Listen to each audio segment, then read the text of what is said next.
हर हर महादेव। जय भगवान शिव, जय माता पार्वती। साल की सबसे बड़ी तीज व्रत हरितालिका तीज के दिन चुपचाप गाय को खिला दें। एक छोटी सी चीज, 1 महीने के अंदर करोड़पति बन जाओगे। नमस्कार दोस्तों, आज हम आपको ऐसी दुर्लभ जानकारी बताने जा रहे हैं। 26 अगस्त 2025 हरितालिका तीज के दिन गाय को एक चीज खिला देते हो तो आपकी जन्मों जन्मांतर की गरीबी भोलेनाथ की कृपा से हमेशा के लिए समाप्त हो जाएंगी। वास्तव में अगर आप हरितालिका तीज के दिन आप यह उपाय कर लेते हो तो यकीनन आप पर देवों के देव महादेव माता पार्वती की असीम कृपा प्राप्त होगी और आप धनवान बन जाओगे। आप धनवान ना बने तो मुझे बताना दोस्तों, मैं महादेव की सौगंध खाता हूं। बस जो उपाय आपको बताया जाए वह उपाय हरितालिका तीज के दिन कर लेना। चलिए जानते हैं। हरितालिका तीज के दिन चुपचाप गाय को खिला दे। यह एक छोटी सी चीज करोड़पति भी अरबपति होंगे। सभी संकट और आसान से मुक्ति, मृत्यु दंड, पितृदोष तुरंत होगा। पूरे साल आपके भरे रहेंगे। अन्य धन के भंडार यूं कहें कि आपकी 7 पूछतें तक करेंगी। रूपों पैसों पर राज बैंक बैलेंस बढ़ता चला जाएगा। आपके घर में वेतन है, वह कभी खर्च नहीं होगा और बढ़ता ही जाएगा। सभी दुख दर्द संकट कष्ट दूर हो जाएंगे, दूर, और सभी सुख आपके कदमों में आ जाएंगे। सभी सुख आपके कदम चूमेगी। यदि आप यह एक छोटी और खास चीज हरितालिका तीज के दिन चुपचाप गाय को खिला देते हैं तो तत्काल गरीबी आपके जीवन से खत्म हो जाएगी। योग से राजा बन जाता है और 33 कोटि देवी देवताओं को धारण करने वाली गौमाता की असीम कृपा व्यक्ति पर आजीवन बसती है। व्यक्ति के घर में कभी भी अन्य धन वस्त्र की कमी नहीं होती। अन्य धन के भंडार व्यक्ति के घर में भरे रहते हैं। हरितालिका तीज के दिन गाय का यह उपाय करने से व्यक्ति के जीवन से तत्काल गरीबी खत्म हो जाती है। तो दोस्तों, कौन कौन से बेगौ माता से जुड़े खास और महत्वपूर्ण उपाय हैं जिन्हें यदि हरितालिका तीज के दिन में कर लेते हैं? तो दोस्तों, गाय का उपाय बताने से पहले मैं आपको हरितालिका तीज व्रत की थोड़ी सी जानकारी दे देता हूं। 26 अगस्त 2025 को हरितालिका तीज का व्रत बड़े ही धूमधाम से मनाया जाएगा। इस दिन सुहागिन महिलाएं निराहार रहकर माता पार्वती और भगवान शिव की पूजा करती हैं और अखंड सौभाग्य की कामना करती हैं। इस पावन तिथि का महत्व इसलिए भी बढ़ जाता है क्योंकि इसे करने से सिर्फ वैवाहिक जीवन में सुख शांति आती है, बल्कि जीवन से दरिद्रता और कष्ट भी मिट जाते हैं। भक्तों, हरितालिका तीज के दिन गाय को एक छोटी सी चीज खिला देते हो बिना किसी को बताएं तो यकीन मानिए दोस्तों, 1 महीने में ही करोड़पति बन जाओगे। भगवान शिव के प्रिया नंदी जी से संबंधित गौ माता भगवान शिव तथा माता पार्वती का ही रूप है। इस दिन सभी भक्त आप शिव पूजा करने के साथ साथ नंदी महाराज और गौ माता की पूजा अवश्य ही करते हैं और गौ माता को कुछ ना कुछ जरूर ही खिलते हैं। इससे मनुष्य के जन्म अंतर की गरीबी हमेशा के लिए नष्ट हो जाते हैं। दोस्तों, जिस दिन का इंतजार पूरे साल भर से दुनिया भर के हर पंडित, एस्ट्रोलॉजर और हर हिंदू भाई है को रहता है, वह दिन अब आ गया है, क्योंकि यह तीज व्रत 1 साल में एक ही बार आता है, न कि बार बार, जो कि भगवान शिव और माता पार्वती का सबसे प्रिय तीज व्रत है। दोस्तों, आपकी जानकारी के लिए बता दें, हिंदू धर्म में हरितालिका तीज को बहुत ही धूमधाम से मनाया जाता है। प्रकृति भी हरितालिका के आने का स्वागत करती है।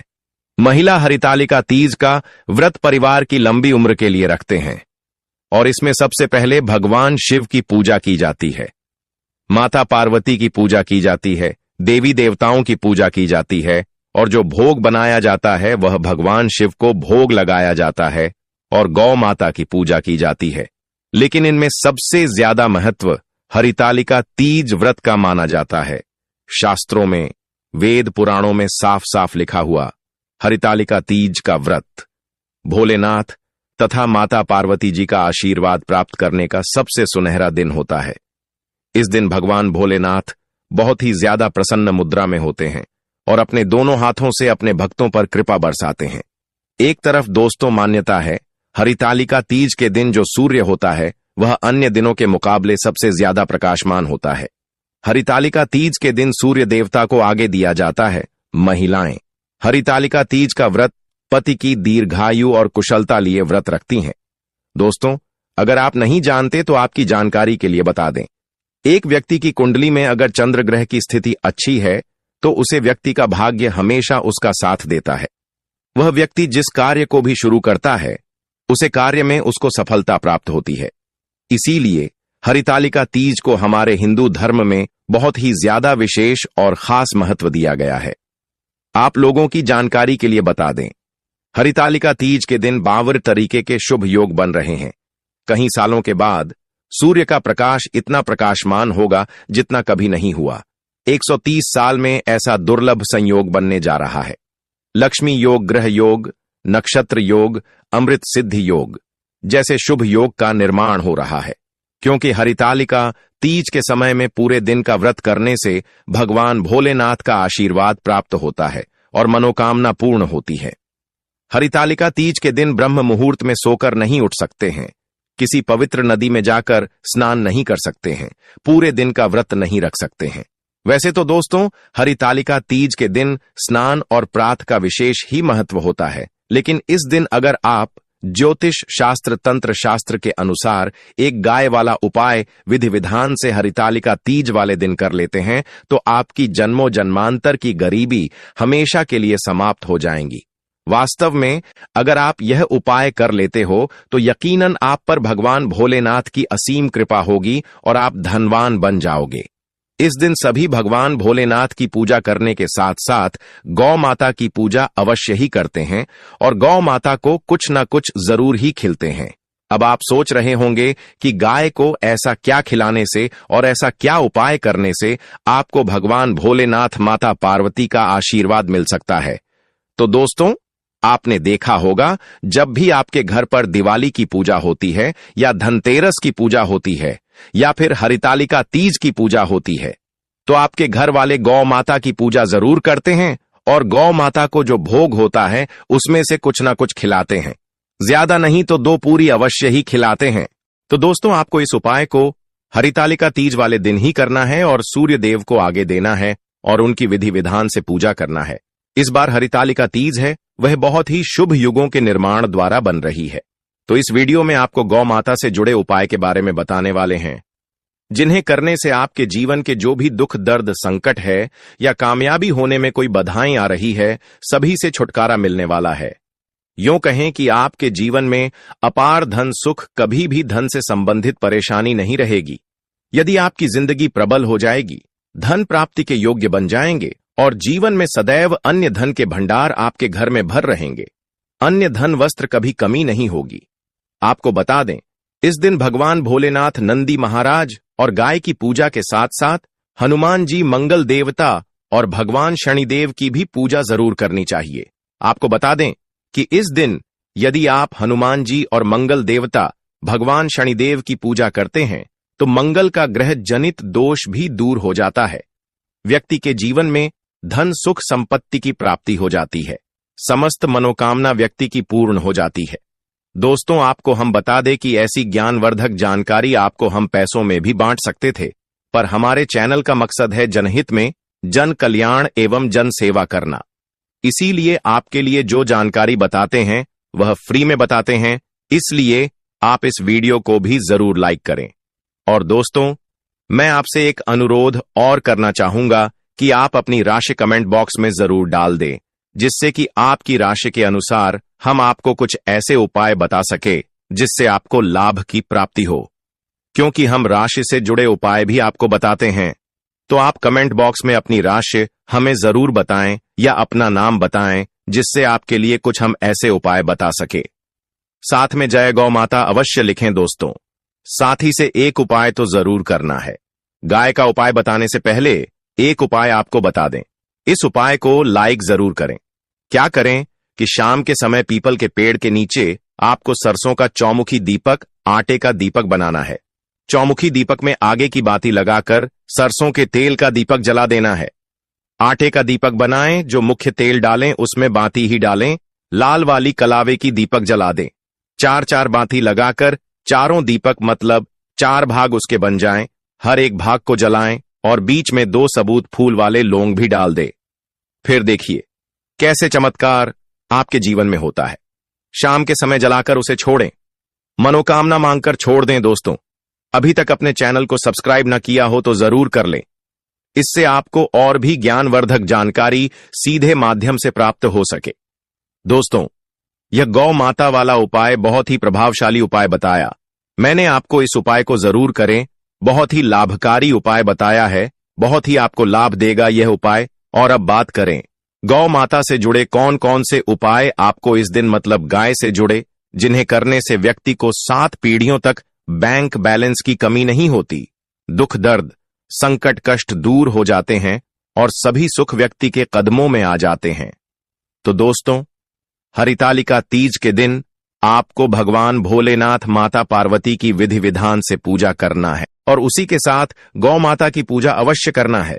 और गौ माता को जो भोग हरितालिका तीज पूजा के लिए बनाया गया था, उसे भोग से 2 पूड़ी जरूर ही खिला देनी है।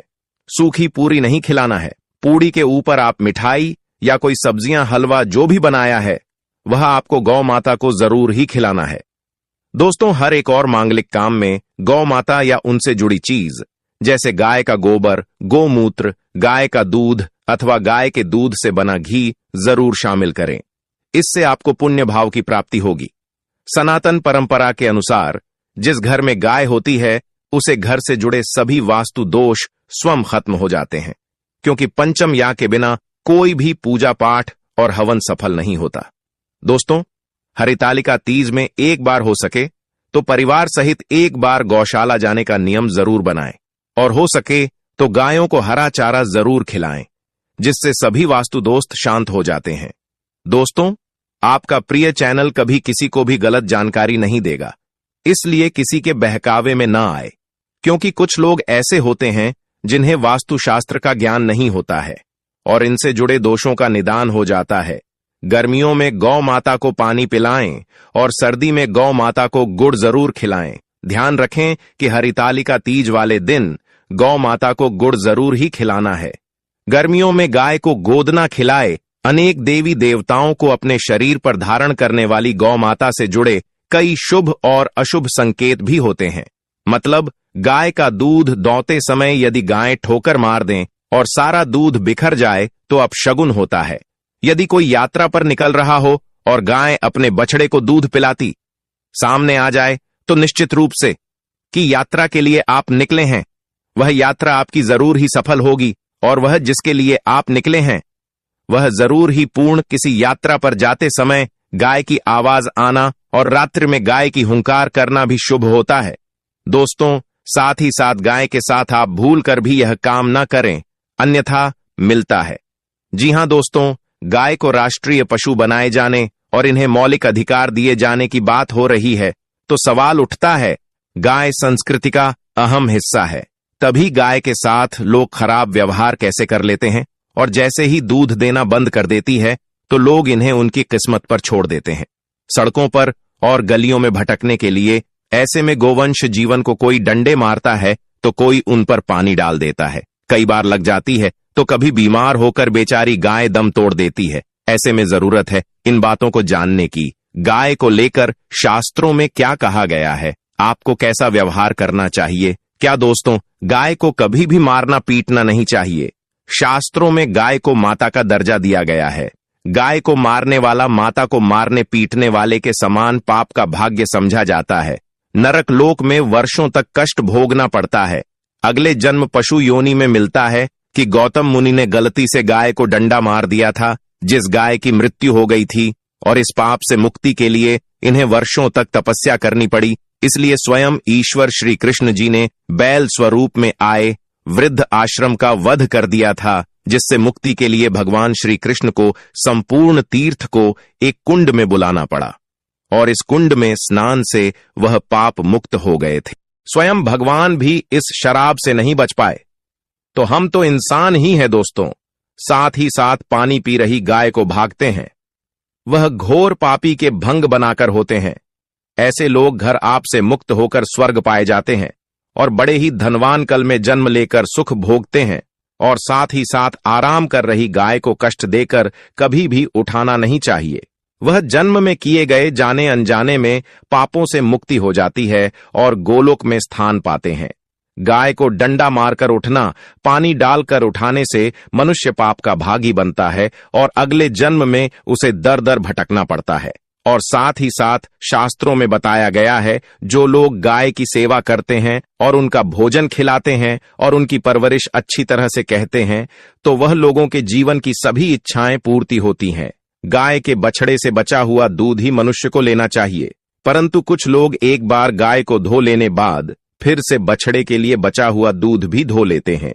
ऐसा करना घोर पाप कहा जाता है। ऐसे दूध को धोने वाला और ग्रहण भी बन जाते हैं। दोस्तों, साथ ही साथ शास्त्रों में कहा गया है कि गोवंश मतलब गाय और बैल के पीठ पर नहीं बैठना चाहिए। उनके पीठ पर बैठने से महापाप लगता है। ऐसे लोगों को नरक की यात्रा भोगनी पड़ती है। एकमात्र देव के अंश के उत्पन्न नदी ही गौवंश है, जिस पर स्वयं महादेव और महादेव सवारी करते हैं, क्योंकि नंदी ने स्वयं अपनी इच्छा से महादेव की सवारी बनना स्वीकार किया था। और साथ ही साथ शास्त्रों में गाय के दान को बहुत ही महत्व दिया गया है, परंतु ऐसी गाय का दान कभी नहीं करना चाहिए जो बूढ़ी और बीमार हो। कठोपनिषद में नचिकेता की कथा भी इस संदर्भ में है कि जिस नचिकेता ने पिता द्वारा बूढ़ी गाय को दान करने पर आपत्ति जताई थी, दूध देने वाली और बछड़े सहित जो लोग गाय का दान करते हैं वह महान पुण्य को हासिल करके स्वर्ग में स्थान पाते हैं। दोस्तों, साथ ही साथ सूर्य, चंद्र, मंगल या शुक्र की युक्ति राहु से हो तो पितृदोष होता है। यह भी मानता है कि सूर्य का संबंध पिता से एवं मंगल का संबंध रक्त से होने के सूर्य यदि शनि, राहु या केतु या दृष्टि हो तथा मंगल की युति राहु या केतु से हो तो पितृदोष होता है। इस दोस्त से जीवन संघर्ष में बन जाता है।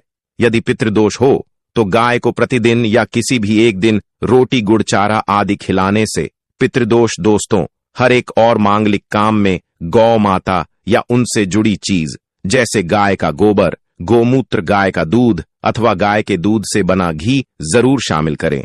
इससे आपको पुण्य भाव की प्राप्ति होगी। सनातन परंपरा के अनुसार जिस घर में गाय होती है उसे घर से जुड़े सभी वास्तु दोष स्वयं खत्म हो जाते हैं। गाय के ऊपर जो कुबड़ होती है वह बृहस्पति गुरु है। अतः जन्मपत्री में यदि बृहस्पति अपनी नीच राशि मकर में हो या अशुभ शिवलिंग में जा रहे हों और सामने से गौ माता आई हुई दिखाई दे तो गौ माता को अपनी दाहिनी ओर से जाने देना चाहिए। आपकी यात्रा जरूर ही सफल होगी। और साथ ही साथ यह संकेत भी जान ले, यदि आप यात्रा पर जा रहे हैं और सामने आपके गाय पड़ जाए अथवा अपने बछड़े को दूध पिलाती हुई सामने गए दिखाई दे जाए तो समझ जाना कि वह यात्रा आपके लिए जरूर ही सफल होगी। और साथ ही साथ जिस घर में गाय होती है उसमें वास्तु दोष स्वतः ही खत्म हो जाता है। और आप भी रोटी बनाएं, प्रतिदिन ताजी रोटी ही बनाएं। गाय को अगर आपने रोटी बनाई है तो कोशिश करें कि उसे रोटी को आप तुरंत ही गाय को खिला दें। अगर आप उसे रोटी को रख देंगे और उसे रोटी को अगले दिन देंगे तो वह रोटी बंसी मानी जाएगी। गाय को कभी भी बासी रोटी ना दे। इसे घर में नकारात्मक ऊर्जा वास करती है और आपकी बिल्कुल भी नहीं बनेंगे। इससे आपके घर में हमेशा दर्द देवता का वास रहेगा और आप जिस भी उसे काम में आपको हमेशा असफलता ही हाथ लगेगी। इसलिए कोशिश करें गाय को रोजाना ताजी रोटी बनाकर खिलाएं। बासी रोटी गाय को ना दें और साथ ही साथ सड़ी गली चीज गाय को नहीं खिलानी चाहिए। कि घर में कोई फल है, कोई सब्जी है, सड़ जाए तो लोग क्या करते हैं, गाय को देते हैं। नहीं, ऐसा नहीं करना चाहिए। ऐसा करने से यदि आप गाय को खिलाते हैं तो और आप आपके भाग्य बन जाते हैं। और साथ ही साथ आप आटे की 11 लोई यहां बनाकर उनके ऊपर हल्दी लगा करके इसके बाद गाय को खिलाएं। हर एक लोही को मिला दे माता। गाय की आप चरणों की स्पर्श करें या दोस्तों ऐसा करने से आपके समस्त काम बनने लगेंगे। जो 2 हक का समय चल रहा है वह भी खत्म होगा। आपके जीवन में खुशियां ही खुशियां होंगी। और एक बार आप 7 बार गाय की परिक्रमा भी कर लें तो आपके समस्त कम होंगे। और साथ ही साथ आप गाय को जब भी रोटी दे, रोटी पर या तो आप थोड़ी हल्दी लगा लें, अगर अच्छा ना हो तो आप थोड़ा रख सकते हैं, थोड़ा घी रख सकते हैं। या दोस्तों गाय को कभी भी सूखी रोटी ना खिलाए। सूखी का मतलब गए रोटी रखें, उसे पर कुछ ना कुछ रख कर खिलाए। हल्दी रख ले, मिश्री की या जो भी रख ले, मतलब खाली रोटी नहीं खिलानी। इस बात का जब भी आपको शुभ फलों की प्राप्ति होगी। जी हां दोस्तों, उपाय कुछ बातें जिन्हें आपको ध्यान में जरूर रखना चाहिए। या दोस्तों वीडियो अच्छी लगी हो वीडियो को लाइक करें। जिन घरों में वैवाहिक जीवन में समस्याएं होती हैं, वहां यह मूर्ति बहुत ही फलदायक सिद्ध होती है। ध्यान दें कि मूर्ति खरीदने से पहले उसे गंगा जल से शुद्ध कर पीले कपड़े में लपेटकर घर लाएं और शुभ मुहूर्त में उसकी स्थापना करें। इससे घर में स्थायी सुख, शांति और धन की वृद्धि होती है। गंगा जल पवित्रता और रोग नाशक तत्व। कमिका एकादशी के दिन गंगा जल घर में लाना अत्यंत पुण्यदायक होता है। गंगा जल को त्रिदेवों का आशीर्वाद प्राप्त जल कहा गया है और यह घर में नकारात्मक शक्तियों को दूर करने की अद्भुत शक्ति रखता है। धर्म ग्रंथों में वर्णित है कि गंगा जल में स्नान, छिड़काव या पीने से पापों का नाश होता है और पुण्य की प्राप्ति होती है। एकादशी के दिन लाया गया गंगा जल विशेष प्रभावकारी होता है, क्योंकि इस दिन का महत्व स्वयं विष्णु भगवान ने बताया है। गंगा जल को पूजा स्थान में रखें और प्रतिदिन उसमें तुलसी पत्ता डालकर घर में छिड़काव करें। इससे वास्तुदोष समाप्त होता है और रोग दूर रहते हैं। यदि कोई सदस्य बार बार बीमार पड़ता है या घर में मानसिक तनाव रहता है, तो गंगा जल को अभिमंत्रित कर पूरे घर में छिड़काव करें। यह उपाय कमिका एकादशी पर करने से विशेष फल मिलता है। यह घर को रोग और शोक से मुक्त करता है। 7 प्रकार के अनाज, अन्न धन की वृद्धि और पितृ शांति के लिए कमिका एकादशी के दिन 7 प्रकार के अनाज जैसे गेहूं, चावल, जौ, मूंग, चना, तिल और मक्का घर में लाना शुभ माना गया है। इसे पंचधान्य या सप्तधान्य कहा जाता है और यह अन्न का प्रतीक होने के साथ साथ पितृ तृप्ति का भी माध्यम है। इन अनाजों को लाकर घर के उत्तर पूर्व दिशा में एक साफ पात्र में रखें और उसे हल्दी व अक्षत से पूजित करें। ऐसा करने से अन्न संकट नहीं आता और घर में भोजन की कभी कमी नहीं होती। साथ ही पितरों की आत्मा को शांति मिलती है और परिवार में पूर्वजों का आशीर्वाद बना रहता है। इन अनाजों का दान करना भी पुण्यदायी होता है। यदि संभव हो तो इनमें से कुछ अनाज ब्राह्मण या जरूरतमंद को दान करें। इस दिन लाया गया अन्न घर में संपन्नता और समृद्धि को आकर्षित करता है और जीवन की सभी मनोकामनाओं को पूर्ण करता है। गौ दान, गाय का दान कामिका एकादशी पर सबसे बड़ा पुण्य कामिका एकादशी पर सबसे श्रेष्ठ और पुण्यदायक दान है गौ माता का दान। हिंदू धर्म में गाय को कामधेनु कहा गया है, जो समस्त मनोकामनाएं पूर्ण करती हैं। शास्त्रों में कहा गया है कि गाय में सभी देवताओं का वास होता है। इसीलिए कामिका एकादशी जैसे पुण्य दिन पर यदि कोई व्यक्ति गाय का दान करता है तो उसे जीवन भर पुण्य फल की प्राप्ति होती है और मृत्यु के पश्चात स्वर्ग की प्राप्ति होती है। विशेष रूप से जिनके जीवन में पाप बोध हो, कर्ज से मुक्ति चाहिए या पितृदोष है, उनके लिए गौदान सर्वोत्तम उपाय है। कहा गया है कि कामिका एकादशी पर गौदान करने से 100 यज्ञों के बराबर फल मिलता है। जिन लोगों की कुंडली में राहु, केतु, शनि या चंद्र दोष है, उनके लिए भी यह उपाय अत्यंत लाभकारी माना जाता है। इस दिन गोदान करने से विष्णु जी अति प्रसन्न होते हैं और लक्ष्मी जी का वास घर में बना रहता है। यदि आपके पास स्वयं गाय है और किसी जरूरतमंद ब्राह्मण, साधु या गौशाला को उसे दान करते हैं, तो यह दान अत्यंत महान माना जाता है।